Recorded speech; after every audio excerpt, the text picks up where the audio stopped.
Mula sa St. Joseph the Worker Parish, Fiesta Committee 2025 to 2026, ang isang raffle project na pinamagatang Binhi ng Biyaya, alay kay San Jose ang manggagawa.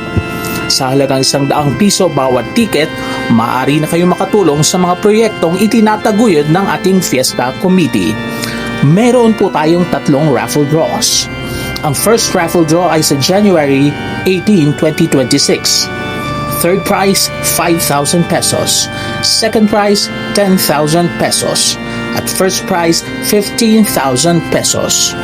Ang ating second draw naman ay sa February 15, 2026.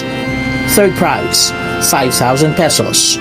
Second prize, ₱10,000. At first prize, ₱15,000.